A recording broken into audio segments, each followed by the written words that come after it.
Hello मेरे प्यारे दोस्तों, आप सभी को मेरे यूट्यूब चैनल कहानी का खजाना में स्वागत करती हूँ। आई होप आप सभी लोग खुश होंगे, स्वस्थ होंगे। चलिए दोस्तों, आज आप सबको मैं एक नई कहानी सुनाती हूँ। मैं 25 साल की थी और मेरा देवर 16 साल का। घर में हम दोनों के अलावा और कोई नहीं था। पति की मौत के बाद मेरा देवर ही मेरा सहारा था। मैंने जिसे पाल पोस कर बड़ा किया, उसी ने ही एक दिन मुझे वो सुख दिया जिसके लिए मैं तड़प रही थी। मुझे वो दिन आज भी याद है जब मेरा देवर 24 साल का हो गया था। उस दिन उसका जन्मदिन था। मेरे देवर मोहित ने कहा, भाभी हमारी जिंदगी में बहुत ही मुश्किलें आई, लेकिन अब ऐसा नहीं होगा। मैं भी अपनी जिंदगी को एक नए सिरे से जीना चाहती थी। मैंने कहा, मोहित मैंने तो अपनी जिंदगी से उम्मीद ही छोड़ दी थी, पर तुम्हारे सहारे जीने के बारे में सोची और यहाँ पर रह गई। मोहित ने कहा, मुझे पता है आपको शादी के बाद से कोई खुशियाँ नहीं मिली। शादी के 1 महीने बाद ही आप विधवा हो गई, लेकिन मैं आपको अब पूरी खुशियाँ दूंगा जो आपको नहीं मिली। मैं खुश थी कि मेरा देवर मेरे बारे में कितना अच्छा सोचता है। मैंने भी सोच लिया कि मैं मोहित के साथ एक अच्छी जिंदगी जीऊंगी। कुछ दिन ऐसे ही बीत गए। मोहित भी अपने काम में व्यस्त हो गया। रात को एक दिन हम दोनों आंगन में बैठकर बातें कर रहे थे। तभी उसने मुझसे पूछा,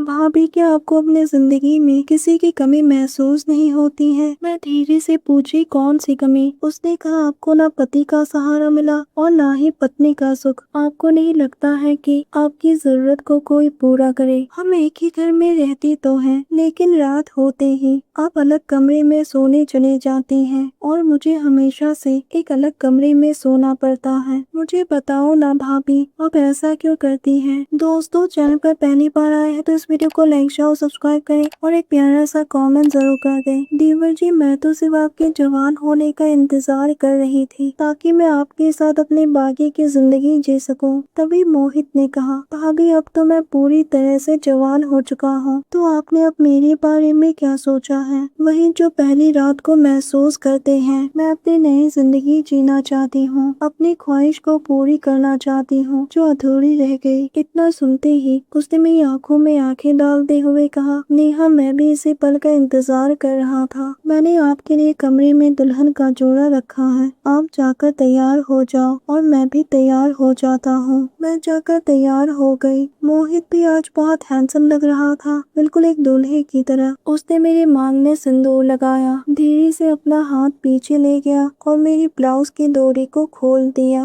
मेरी ब्लाउज मेरी बाजुओं से आजाद हो गई। उसने धीरे से मेरे कंधे को चूमा और मेरी धड़कनों पर हाथ। मैं एकदम से मचल उठी। मैं प्यार से उसके बालों को सहलाने लगी। जैसे ही उसने अपने होठों को मेरी धड़कनों पर रखा, मैं शर्म से पानी पानी हो गई। धीरे से उसने मेरी साड़ी को आजाद कर दिया और जुनूनी अंदाज से आगे बढ़ने लगा। बरसों के बाद मेरी सिसकियां कमरे में गूंज रही थी। मैं भी चाहत की आग में धड़कने लगी। मेरे से रहा नहीं जा रहा था। मैंने कहा, आज मेरी बरसों की चाहत को मिटा दो। मोहित ने भी मुझे खुश करने का एक मौका नहीं छोड़ा। उस दिन के बाद से मैंने मोहित को अपना पति मान लिया। दोस्तों, आप सबने अपना कीमती समय निकाल कर इस वीडियो को सुना, इसके लिए आप सभी को धन्यवाद करती हूँ। धन्यवाद दोस्तों।